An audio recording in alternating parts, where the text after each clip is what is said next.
In the last 29 years, I've been on hormones, and I am lecturing, writing books. My latest book just came out. I'm lecturing in Mexico, in Amsterdam, in Paris. I'm kayaking. I wouldn't be able to do any of this if I wasn't on hormones. So I don't want my sisters of the heart to miss out on this, because women are told, their oncologists and radiologists hold their wrists and hands and say, if you take hormones, you're going to die.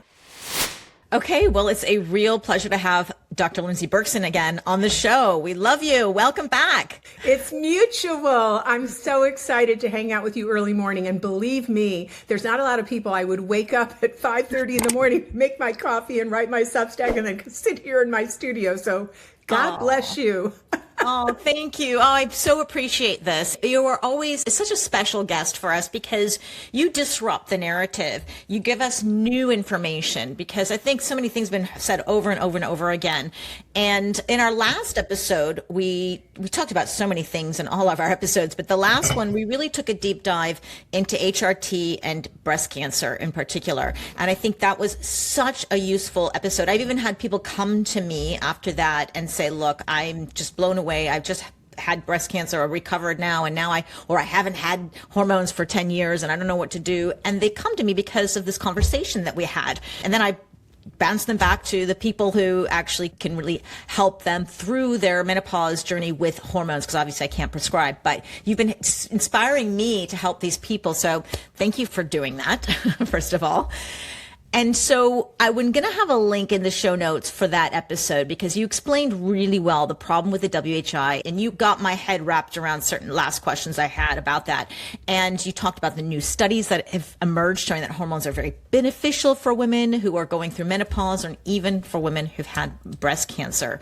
So I want to take it a next step. And I know you have this course coming out, because that was my I remember the last question I had for you is like, okay, how can you help a woman who's listening now? Where can she get a doctor? And this is why you've created this course. Why don't you tell us a little bit about that journey of yours and why you made it?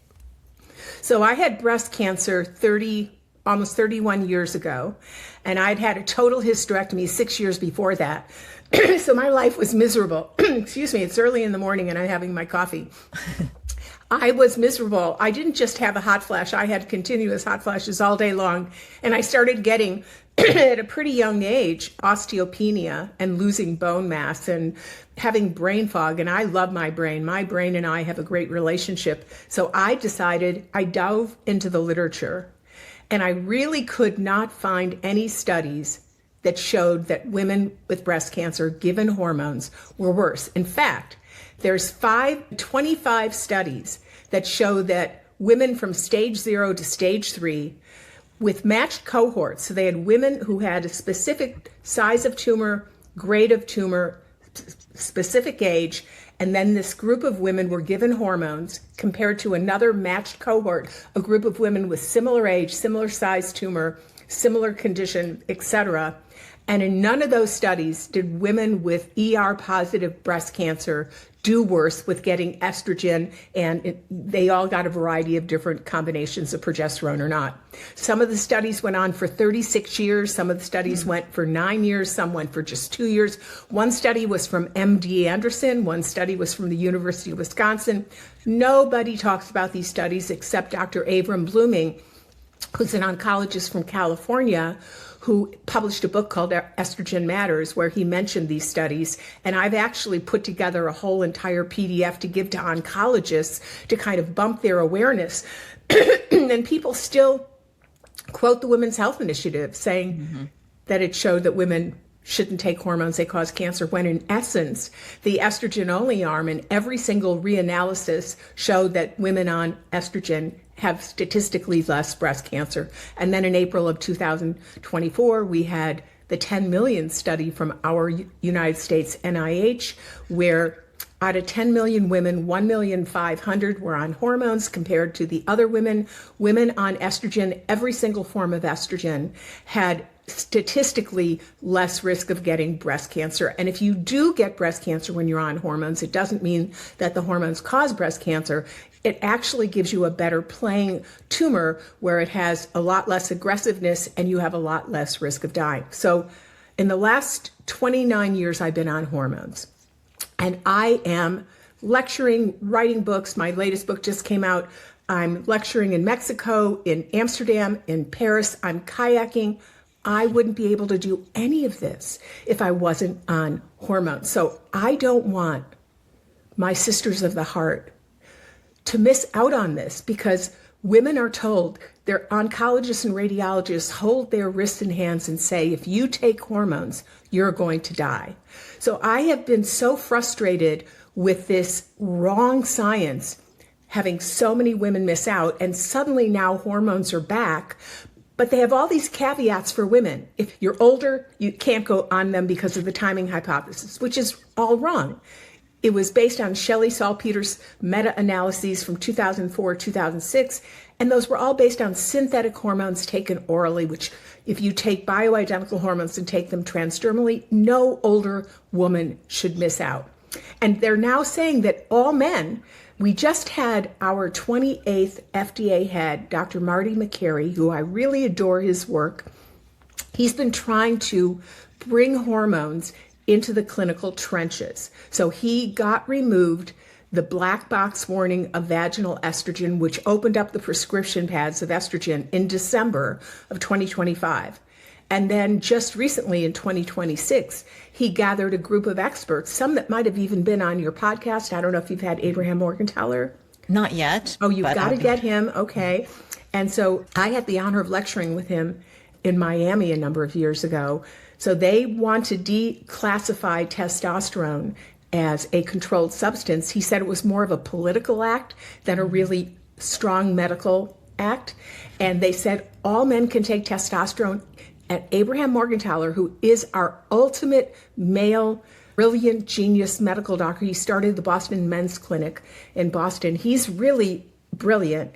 He said even men with stage 4 prostate cancer can take testosterone, and he gave a case report without it worsening their disease progression and enhancing their quality of life.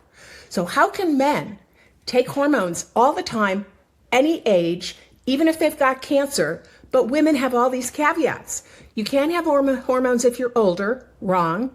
You can't have hormones if you've had breast cancer. And if it really is because you have an estrogen positive breast cancer, the old thinking that means that a tumor is fueled by estrogen, then why can't a triple negative woman who has no markers of any of the hormones be given hormones? They just treat women in a recipe manner. Now, I'm very much for regular cancer care because our patients that really live and thrive do the best of both worlds. Mm-hmm. They get surgery to remove the tumor, and they get regular care, and then we combine that with functional care.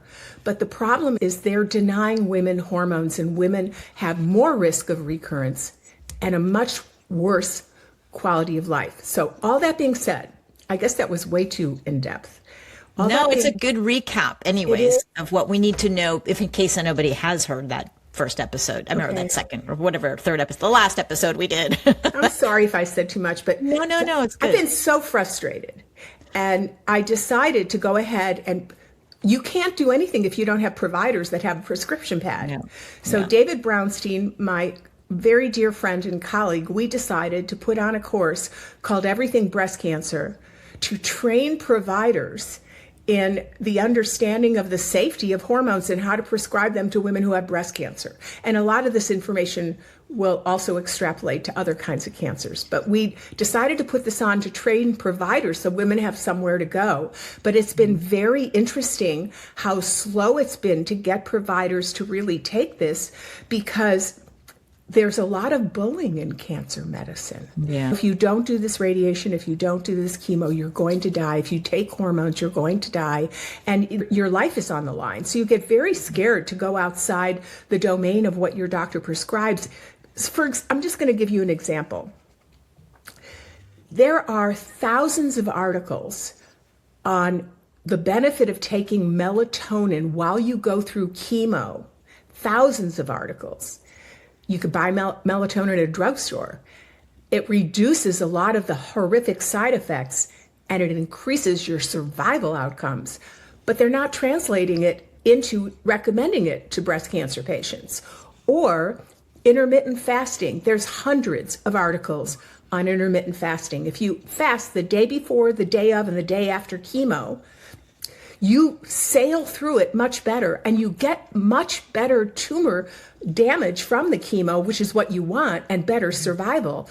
But that reminds me of Dr. Walter. Yeah, that's Dr. Walter Longo's work, and he was my professor, one of my professors in gerontology, and he presented these incredible studies showing that when you just did chemo, the tumors shrank, but then they would recur.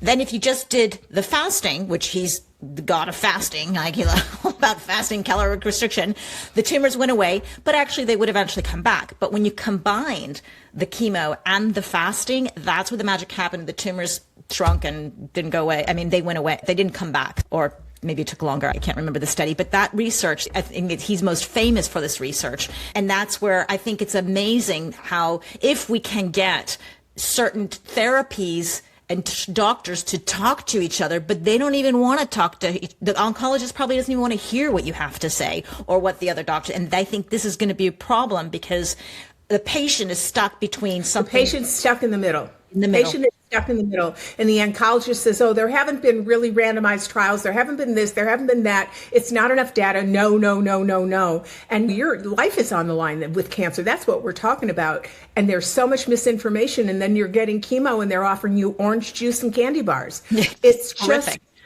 so no one has had the courage to take that data and put it together. This is a 20-hour continuing medical education category 1 course for MDs, nurse practitioners, naturopaths, and pharmacists. And this has been, this is all while I'm still seeing patients and I'm still writing Substacks and I'm publishing my book Emerge, my last book. And kayaking and traveling the world. Like, I don't know how you do it. So At 77. I'm going to be 78 the next birthday. And it's really been a lot, but I feel like you never know when your expiration date is up. Yeah. And I'm at an older part of my life.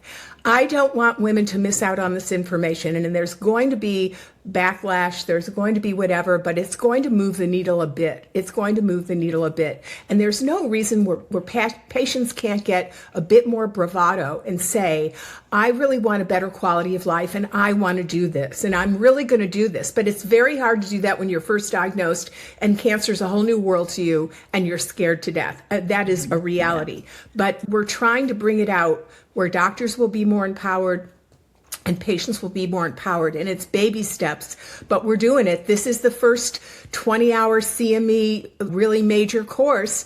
And the only sad thing is we haven't had any oncologists that have signed up for this yet. We've had lots of medical doctors and gynecologists and naturopaths, so that's been great. And we also want a lot of nutritionists because there's so much nutritional information to really help patients out, but we have a small number of those, but we need everybody. And one of our speakers, he's opened up 20 cancer clinics outside the mainland of the United States, and they are getting patients with glioblastoma, the worst brain cancer, and pancreatic cancer, and they're reversing it. Wow. Which countries do we know? Well, Turkey is the big country. If I had, God forbid, I've had cancer twice. Now, the last bout was 25 years ago, which is how I got into all this. Who wants to get into cancer? I really, it's not a real sexy topic, right? No, but I got into it to try to stay safe. Yeah. And we now have, the elephant in the room is the growing tsunami of cancer and younger patients showing up with stage 4 right out of the chute. Yeah, shocking. And I think that's obviously, we had a discussion too and the reasons why, so please go listen to that. But I noticed that this course also has a section on, this is to teach these practitioners how to help women through their breast cancer and HRT. Or other modalities as well. But you do have a course on how to talk to the oncologist, which I thought was really smart because that's a big hurdle to get over. And I don't even know how successful it is because there's such a small group of people who are like you and able to help the women through with their menopause and transition with hormones. But I imagine that must be pretty much the turnoff for a lot of people, where you just stop right there, because if the oncologist isn't on board. Oh, it's changing though. I got to tell you, it is changing. It used to be that oncologists wouldn't listen at all. Now I tell my patients, get your oncologist to call me up and I'll be glad to spend time on the phone with them. And more oncologists are saying, if you can help this patient, maybe I'll use some of these things in my other patient. And I'm the world's expert that kind of launched 2-methoxyestradiol, the use of the final estrogen metabolite. That's our own natural chemo. I've been on that for about 22 years, which I feel is one of the reasons I've been able to keep cancer in my rearview mirror. One of my patients just told me that her oncologist wrote a script for 2-MeO for 2 other patients because we were able to take stage 4 and get rid of those metastases with the protocol that we put her on. So the oncologist was really open to it. So it's changing, and it's not changing everywhere. It's baby steps, but it is happening. And the way that it's happening is by conversations. And then they see the patients who had a PET scan a year ago with several metastases, and now those are gone with what we've been doing. So it's starting to change, and there's tremendous room to combine the best of both worlds. You want the patient to stay safe and live. Mm-hmm. And the patients that do that combine the both. If they come in and they say, I don't want to get rid of the tumor, I just want to do IV vitamin C and mistletoe, and I say, I can't work with you. It's the best of both worlds. And so it's baby steps with those providers. The oncologists are starting to listen. And if the woman says, I cannot live this poor quality of life, I want to go on hormones, and I'm willing to do that no matter what. But we put together a whole PDF to give to the oncologists from the patients or the doctors to share this information forward. We even have a whole, in the bonus non-CME section, we've got how to read tumor markers, how to really tell whether you're really behind the 8 ball or not, how to use iodine protocols with breast cancer, and we also have a breast cancer checklist. These are the nutraceuticals, these are the repurposed pharmaceuticals, these are the conversations.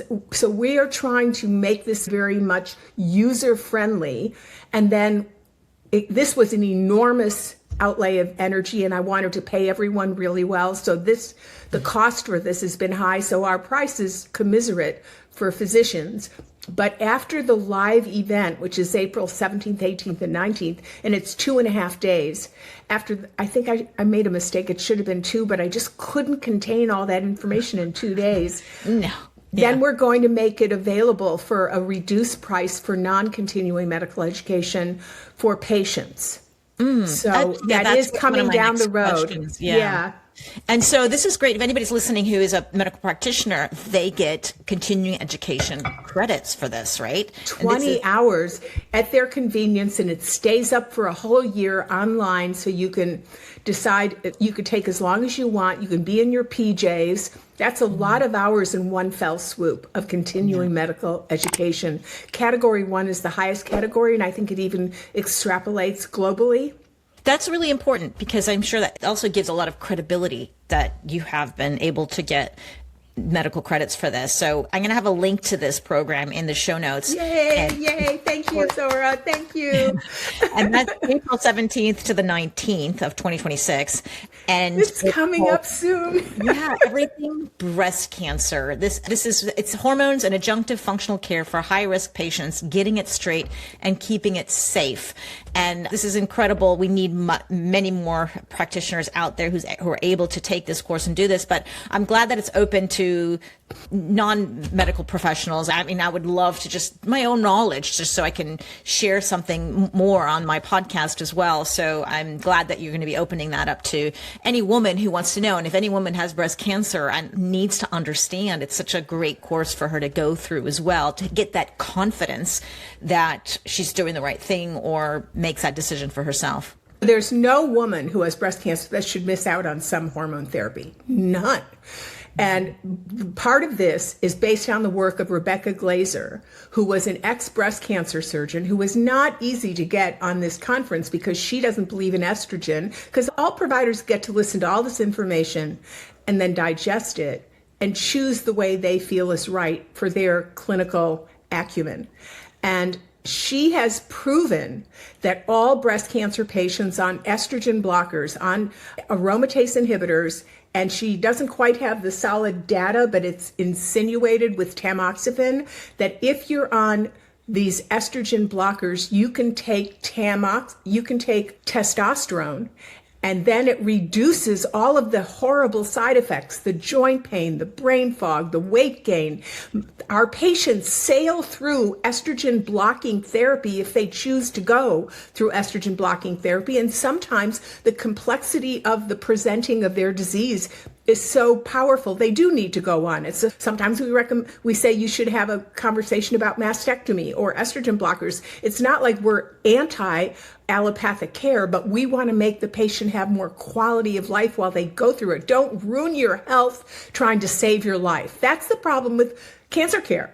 You end up ruining your health to try and save your life. And it's all kind of crazy, but you can combine the best of both worlds. And I think, when we've been on the show years ago, everyone was against estrogen. It causes cancer. And then we learned it was a whole lie. McCary writes in the second chapter of his book, Blind Spots, that they lied. They put out a false press release. Did you know that? Yeah, you shared that with me. It just blew my mind the first time I heard that. And I kept asking you, why would somebody do, I just can't understand why this could have been done.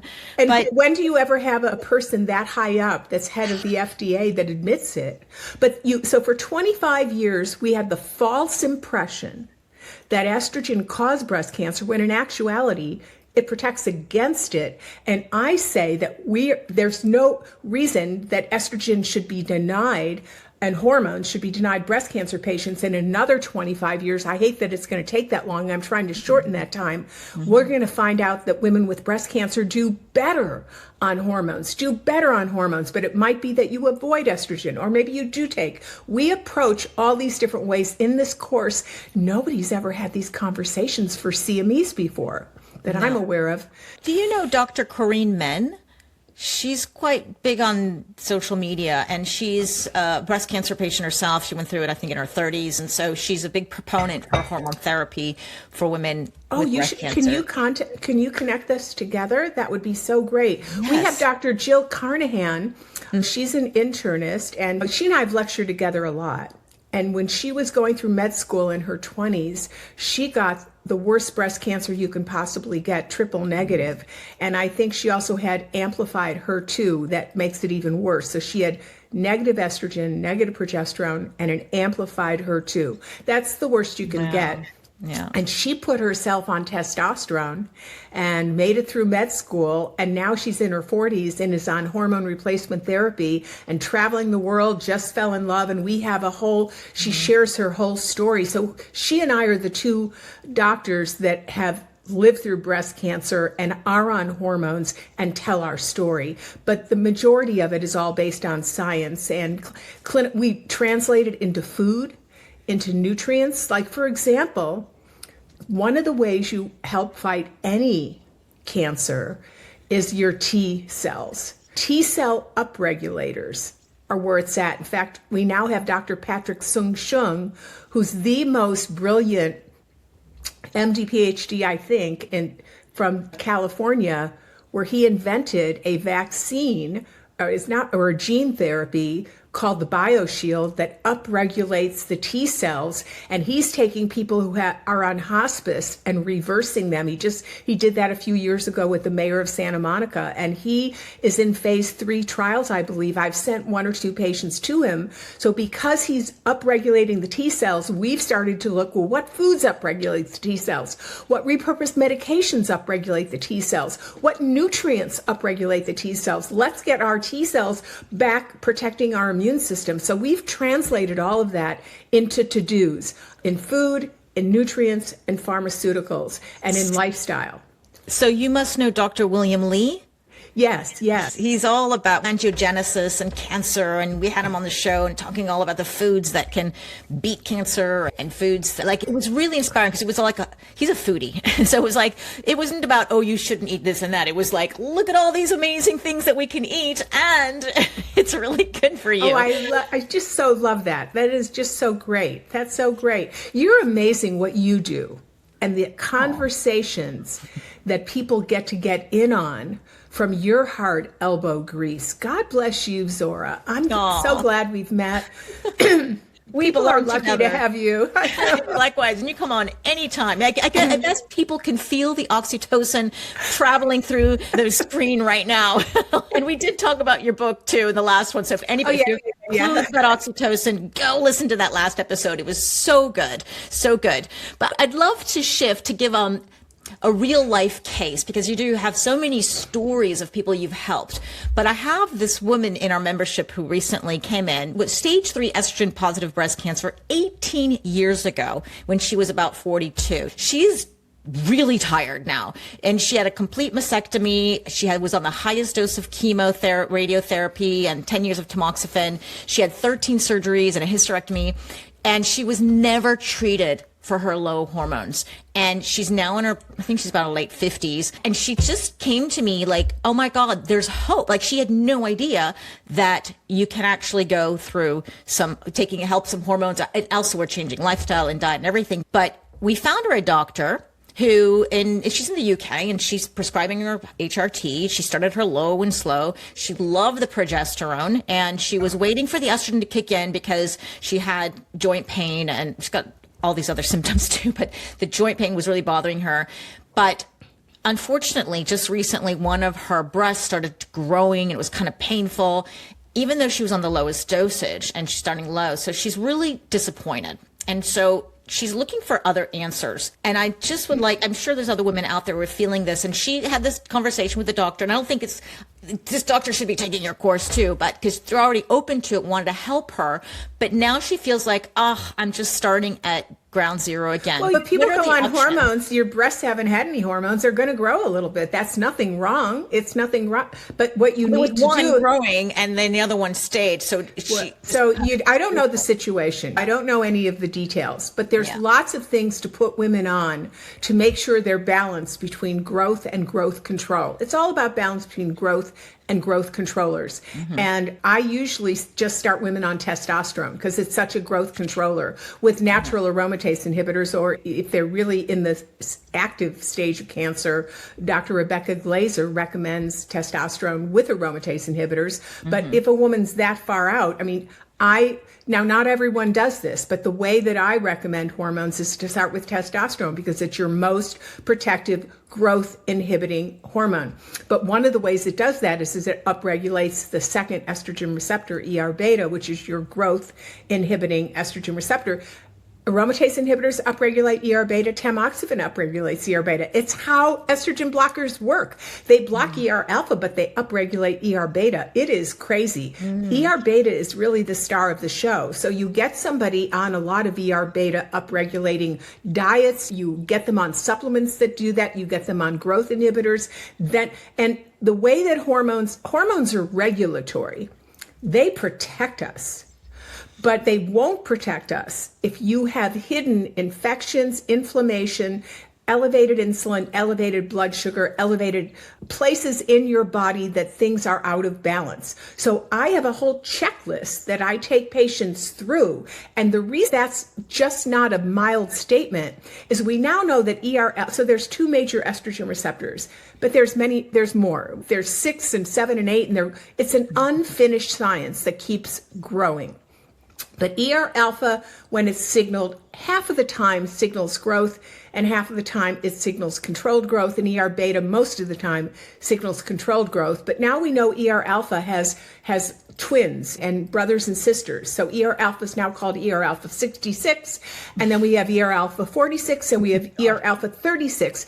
And ER alpha 46 helps ER alpha 66 stay in control. And ER alpha 36 is the rogue bad estrogen that puts everything into more of an inflammatory condition.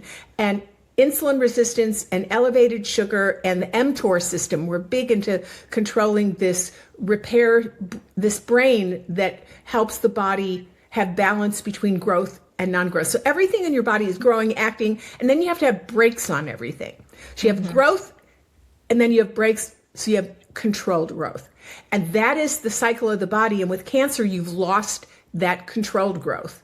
So what we try and do is look at everything in the lifestyle and food, and you can measure your cytokines, which are your signaling molecules that either drive growth or inhibit growth. So there's lots of different tests that you can measure in a lab test to give you an idea, is this body that's sitting in front of you and this beautiful person, they have no brakes on their control, they're out of control. So I get that all into control before I recommend that you introduce hormones, so that we know that we have more of a regulatory system. So that's what we're trying to do in this course, is but different doctors have different opinions. So Dr. Brownstein, if they get the oncologist okay, because the patient says, I can't deal with this joint pain, I can't deal with this brain fog and fatigue, I want to be on hormones. And then if they go on hormones, he gives everyone just hormones out of the chute, all of them. So he doesn't have that same perspective that I do. He still gives all those other things at the same time. I'll want to, before I recommend that the patient talk to their team about getting hormones, I'll want to have them cross off the list all the things that make the estrogen sisters and brothers work more in harmony. So we've all got our own little opinion, and we present it in the conference as our different opinions, and we let the provider decide for themselves. It's so brilliant. I mean, I love that, because there's no dogma. It's just, this is where each clinician is presenting how they treat and where their successes are and why they're taking it. So what I'm hearing from you, which I always talk about too, is like, I love hormones, but we need to also make sure we have the foundation, because we got to utilize these hormones in the best way that we can. We don't want them to go the wrong way. So it's kind of like making sure the environment and the terrain is quite healthy in order to get the best out of them, I think. And everybody has a different approach, but I'm like you. I always say you can't out hormone a bad diet and lifestyle. Like we still need that. But you could even, I love that. I just love that you look at the bigger picture, but you can still be doing everything right and getting the wrong outcomes because you got some genetic glitches or this or that. So we do a deep dive in the labs, looking at what can we see in the labs where we can see that this is off, that you did. So let me give you a case report, like an example of a patient. So inflammation, uncontrolled inflammation, is either the result of cancer or drives cancer. And you got to figure out if that person has inflammation. And that's not part of the regular approach of regular oncologic approach. Yeah. A surgeon came to me. She was a young woman. She had a son who was 1 year old, and she just wanted to go on hormones and wanted to really have me take an in-depth look at her and suggest to her team what kind of hormones she might use. So I run this entire panel looking at all these inflammatory markers and a variety of other things that give us hints that things are growth out of control. Mm-hmm. And she had a really high inflammatory marker, a high sensitivity C-reactive protein that was almost 7. She didn't have anything else. Yeah. Nothing else. No. Everything else was fine except the CRP. Right. Okay. So we went ahead and ran a PET scan, and she had stage 4 breast cancer already to her bones.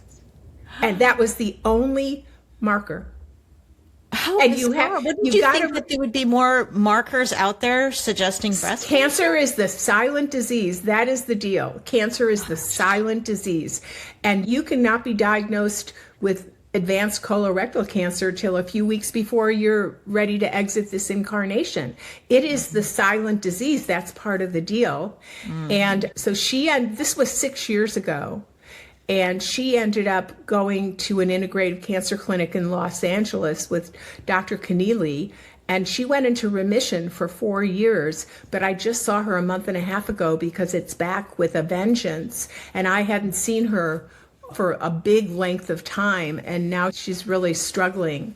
But you need to look at inflammatory markers is the point of that story, but that's not mainstream medicine. No. And you want to have a little peep show into your body. Am I growing a cancer that nobody knows about because it's a silent disease? Or if I do have cancer, what do I do to stay safe and not get it back again? That's a sane brain thinking those things. And how do I keep a high quality of life? That's what I'm just going to say. Because we can extend our lifespan, but if it's garbage and we're feeling even worse than everything that person's went through, then what's the point? I mean, it's really hard. So I think it's that quality of life that we're trying to help all women in going through menopause, cancer or not. We can, there's so many things, but that piece of when you get diagnosed with breast cancer or you've overcome it, you're automatically shut down from hormones and you're just expected to suffer. You're lucky to be alive is what they would say to you, and like, stop complaining. And you go, well, that's what I really want to do. And I want to help women. And you mentioned that. I just want to say what's really special about this course is that we have people present real life breast cancer cases where they're giving hormones to them. So I don't remember how many, but we have about 25, 30 case reports. We take the information that's didactic, and then we have doctors saying, this woman came in, she had ER positive lobular breast cancer, she had a met to this, she had this, I put her on hormones through treatment, this is how she's doing here. We have real life cases of what's going on with multiple doctors presenting how they translated this information into the clinical trenches. So that's really unusual, because most of the time you're sitting there getting all this information shooting at you, but you're not translating it into the real patient. So we've got lots of patient examples of doctors that are doing this and are brave enough to do this, because it is bravery right now, because it's not standard of care. And standard of care fossilizes the brain. It's very hard to move outside standard of care. You mentioned testosterone as being a growth inhibitor, and to keep the estrogen under control. But I immediately thought of progesterone, because I'm thinking of the uterine lining, it's the growth, and we take progesterone to keep it at the right level. Is that not something that I'm thinking of with this other patient or the other member in my community? Is testosterone is an option to talk to her doctor about. And what about progesterone? That should be, she was sleeping so well and she was like so happy. I don't know why. Well, I can't really talk about cases without knowing a lot of information, but testosterone is the major, it tamps down inflammation and it reboots estrogen receptor beta. So it's metabolized into dihydrotestosterone and 3-beta-diol. And these two metabolites are incredible breast protectors. Now, progesterone helps balance the signals of estrogen. And some of the doctors in our course will give all of the hormones out of the chute. I tend to do them once at a time to see how the patient is responding. Like if she started having one breast that was enlarging, I would want to be on top of that and have things that I could do to understand what was going on. So I do a stair-step manner. It's a little different, but I've also had cancer twice, and I've done a lot of work on my own self, but that I've dove into the literature, and everybody told me all along, and they still do, you look better than any breast cancer patient. My surgeon, who I love to go to because her hands are so, they have educated fingers, and they feel a breast and then they go and have surgery and see what's inside there. So they've got the most educated fingers of all. So for years, I would go to breast cancer surgeons every year to get palpation, because the form of cancer I had never showed up on mammogram. It never shows up on mammogram, the one I had. And in fact, the story. So how did you detect it if you didn't do a mammogram? Well, we all should know our breast tissue intimately. And I had a mammogram, and it was totally normal. I was in my early 40s. And a month later in the shower, which we all should regularly with soap, feel our own breasts, because we're the best people to really find something in our breast tissue. And I found something, I felt a lump, and I just had a knowing. I've been a yoga teacher and a meditator for many years, and so I've kind of buffed that connection between my intuition and my soul and my spirit and my body. And I just had an ominous feeling about it. So I went over to my gynecologist and I said to her, I'd like to get a biopsy. And I read the pros and cons of biopsy, but I wanted to get a biopsy. And she goes, I'm going away on a 6-week vacation, and you just had a mammogram. And the mammogram was normal. Forget it. And I said, I don't feel good about this. I want to move forward. So right the day before she went on her vacation, she did a biopsy, and it came back inconclusive. And I didn't want to wait while she was on vacation. I had a friend that was a cardiologist, and that we used to dance together a lot. And I said, can you get me a surgeon? I want this out. I want this out ASAP. And he got a surgeon friend of his who wasn't even a breast cancer surgeon. This is 31 years ago. Nobody knew anything about anything. And he removed this, whatever it was. And I woke up when you're still in the outpatient surgical center. And he goes, it's cancer. You have cancer. And I was diagnosed with pure mucinous. It's a rare form. It tends to be a better player if your lymph nodes aren't involved. But nobody else had ever had a diagnosis of pure. They was mixed with other types of cancer, but nobody in the United States ever had a pure mucinous carcinoma before. You're so unique, it was one of a kind. And they wanted to treat me the way they treat everybody. And I thought, well, I don't know if the way they treat everybody is the right treatment for me because they've never treated this before. So I just started diving into the literature, and I found 2 studies out of Finland with this one primary investigator, Tolkinen, and I kept trying to call them up to say, how do you treat pure mucinous? Is it any different the way you treat others? I couldn't get a hold of them. I'd have to call 2, 3 in the morning and this and that. So my radiologist was the wife of my oncologist. They were a team, well-intentioned. And I went to the radiology center, and I was there getting fluoroscopy to put the grid lines on my chest to get ready for radiation. And there really is an angel. I swear to God that I was meant to do this path. So she got called out of the room. It got disrupted. I had to wait on the table in my gown. She got called, the radiologist got called out of the room, and my phone rang on the chair. And I jump off the table and pick up the phone, and it's the primary author of these 2 papers that really, we didn't have papers in the United States until 2, 3 years later after that. He calls me up. I say, yes. I said, I'm in the radiology center right now getting radiation, about to get radiation. And he goes, in the Nordic countries, this type of breast cancer, it's contraindicated to get radiation because it doesn't ever show up on mammogram. And if you get radiation, it'll create fibrosis, which is adverse tissue remodeling in your breast, and you won't be able to feel if it returns. So all of Finland, no woman with pure mucinous is allowed. Our standard of care in Finland is no radiation. So my radiologist walks into the room, and I'm on the phone with this guy in Finland, and I say to her, I'm putting on my clothes. I'm leaving. I'm exit stage left. And she goes, what's going on? What's going on? And I go, well, I'm talking to this primary investigator. And she looks at me, and I kid you not, and this is the real center, the seed of why I'm doing all of this. She looks at me and she goes, I don't care what, and she uses the whole word with the F word. I don't care what some effing dude in Finland says. And she sticks her finger in my nose, and I've got my hand on the phone with this guy in Finland. She goes, if you don't do radiation, you're going to effing die. And she sticks her finger in my nose, and she repeats it like it's a prophecy 3 times. And in one fell swoop, I realized the cement of standard of care where her and her husband never saw a case of pure mucinous ever.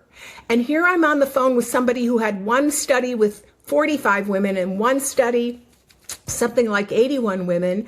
And they say standard of care in Finland is no radiation. And she was dictating to me, throwing bones at me, that I was going to die if I didn't do what she said. And I knew then and there that this is the problem with standard of care, which is supposed to help patients, but it can block care when new information comes out. Do you know that in the United States today, I've really researched this, if you get a diagnosis of pure mucinous, you're still given radiation.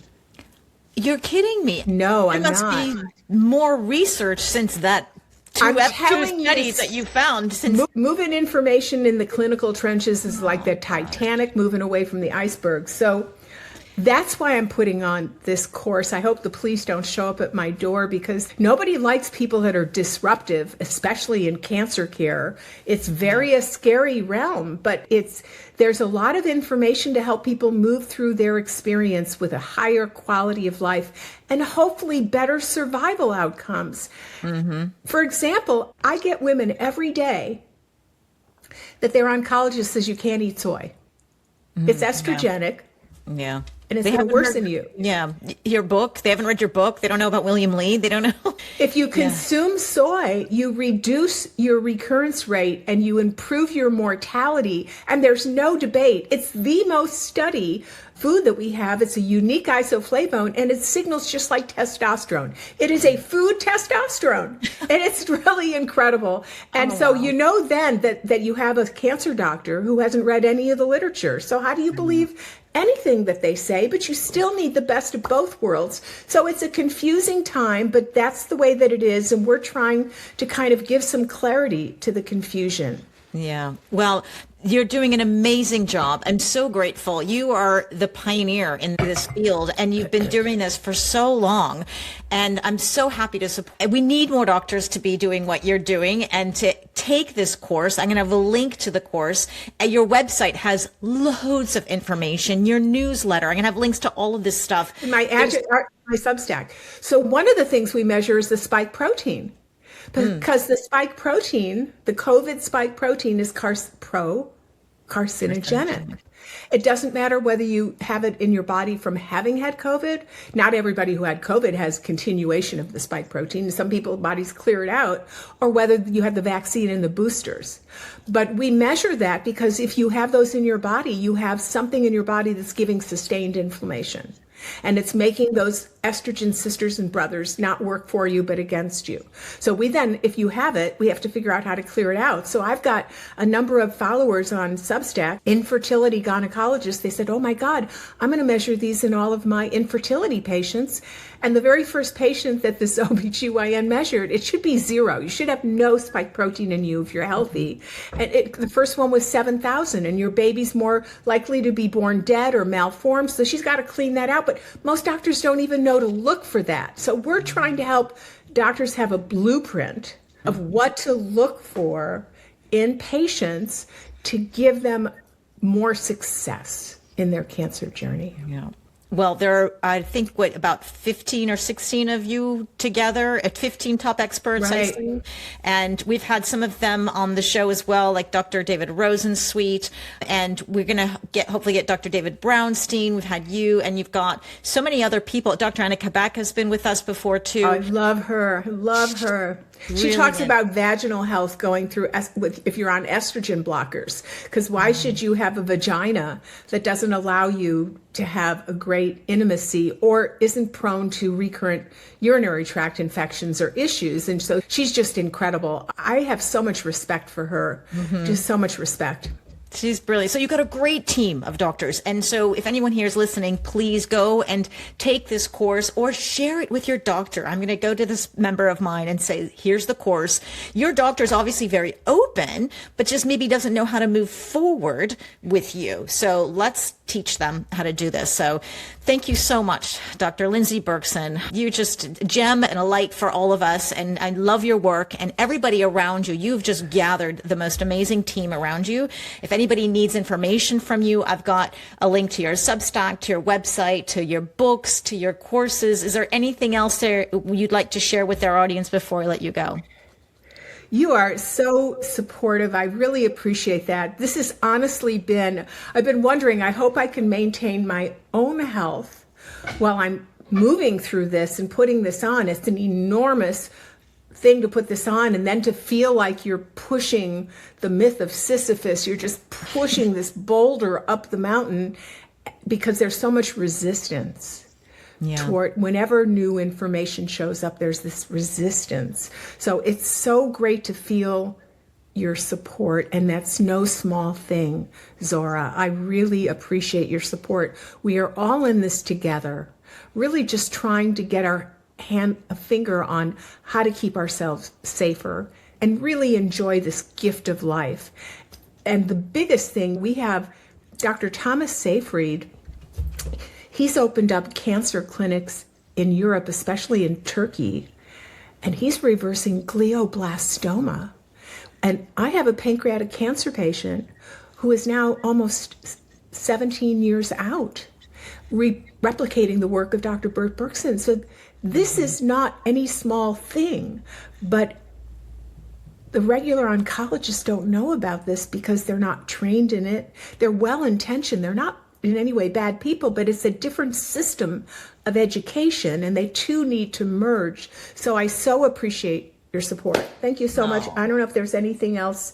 My Substack is one of the things where I'm always giving a lot of updated information on hormones, the environment, and my experience of things, and kind of translating it into fun writing because I love to write. So that's called Agile Thinking, and I think that might be a great introduction for people to kind of put their toe in the water. And then all of the old archived Substacks are categorized. So they're into cancer, to hormones, to this and that. If you want to, then if you sign up, if you want to read a lot of what I've written over the last few years. Last night, I was 35th health writer on Substack. They sent me a notice. So that was pretty exciting because I don't know, there's thousands of health writers on Substack. Yeah. So that was pretty exciting. Congratulations. And thank you. So it's all about, so I just have to say this. So I had a birthday dinner. So I turned 77 over Christmas time. Please go to YouTube and look at Dr. Lindsay Berkson because you will not believe that she's 77. I can't wait to be 77. It's good. And aging picks up speed. So you have to be strategic. You have to live strategically because there's so many things to do to optimize your path on this. So I was sitting with my dear friends at a table at my favorite restaurant, and my girlfriends were going, "How do you do this?" And I go, "What?" And they go, look at you. How do you do this?" Let's do a podcast episode on it. I want all your secrets. So let's do that. My Mahjong clubs, they said, "Well, when we play Mahjong next time, can we start at a half hour? Can you tell us all your secrets?" And I said, a big part of it, the foundation of it, is balanced hormones.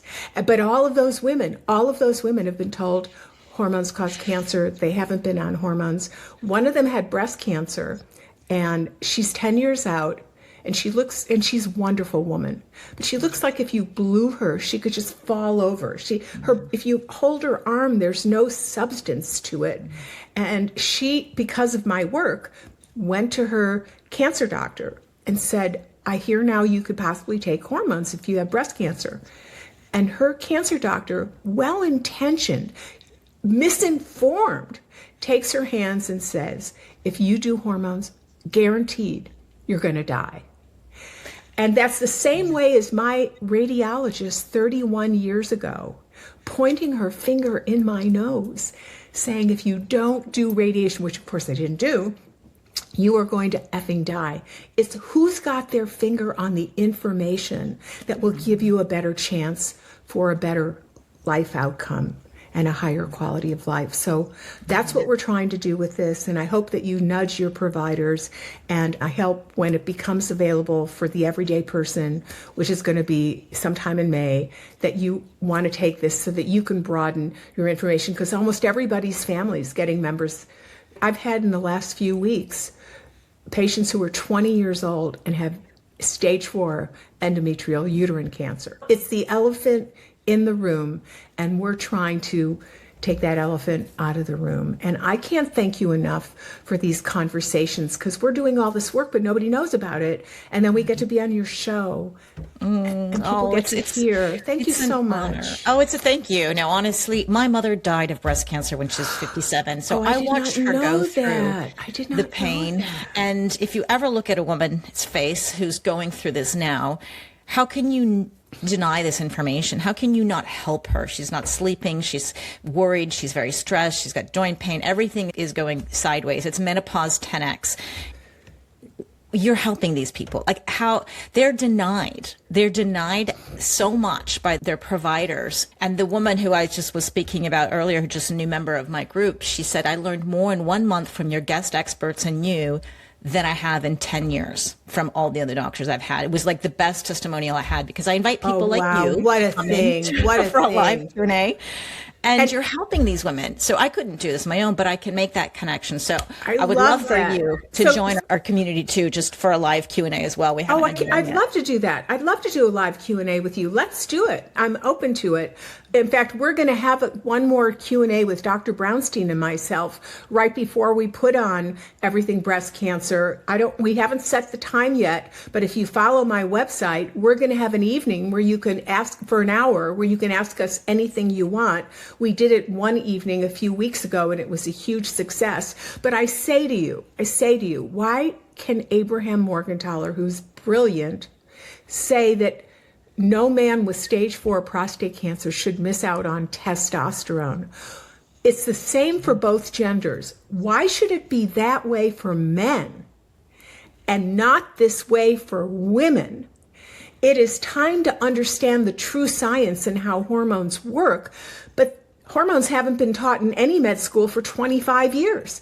So none of the doctors, we have this background of true understanding of the scientific regulatory action of hormones. So thank you again for this show, and I hope people have enjoyed this and not been overwhelmed by this, because what we want you all to do is take this gift of life for you and your loved ones or your patients and really be able to enjoy it rather than be ruined by it. Oh, this is a great place to end. Thank you so much for your time. I'm so grateful for you and grateful for everyone who's been listening to the very end of this show. Obviously, you're very interested in this. We will have Dr. Berkson come on for our community. We'll have her on again. I'm so grateful for you for listening. We wouldn't be here without you. So have a good day, good night, good morning, wherever you're at, and we'll see you next time. Blessings.